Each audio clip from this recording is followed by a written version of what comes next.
সকালবেলা হাঁটতে হাঁটতে মামার সাথে দেখা হলো, আর মামা দেখি টমেটো তুলে নিয়ে যাচ্ছে। তো বেশ কিছু টমেটো দিতে চাইলো, তো আমার কাছে ব্যাগ নেই, নিয়ে যাওয়ার মতো ব্যবস্থাও নাই। তখন থেকে একটা টমেটো নিচ্ছি, এখানে ধুয়ে আসলে খাবো এখন।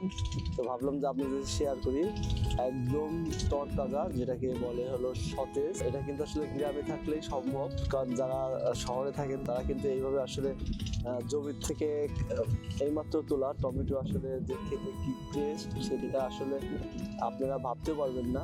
এটা এখন এই যে গাছের নিচে বসে খাচ্ছি। মোটামুটি চকের মধ্যে তো এরকম আসলে গাছ নেই, তো এই গাছটার পাশে একটা দেখছি টিউবওয়েলও আছে, যেটাতে কিন্তু কৃষকেরা মোটামুটি এখান থেকে পানি নেয় এবং এখান থেকে চকের গাছ শেষ মাঝে মাঝে যখন খাবার খাওয়ার দরকার হয়, তখন কিন্তু এই ছোট্ট এই গাছটা নিচে এসে তারা কিন্তু খাওয়া দাওয়া করে। এবং একটা জিনিস দেখে আসলে অবাক হচ্ছি, গাছগুলোর কিন্তু অনেক ডালপালা গুলা দেখেন কেটে নিয়ে গেছে। এই গাছগুলো দেখেন আমাদের পরম বন্ধু। সূর্যের যে তাপ, সেটা আসলে শরীর যখন আমাদের মেনে নিতে পারে না, তখন কিন্তু এই গাছের নিচে আমাদের তখন আশ্রয় নিতে হয়। আর আমরা তার প্রতিদান স্বরূপ এভাবে কিন্তু গাছের যে ডালপালা সেগুলো কিন্তু কেটে নিয়ে যায় অহেতুক।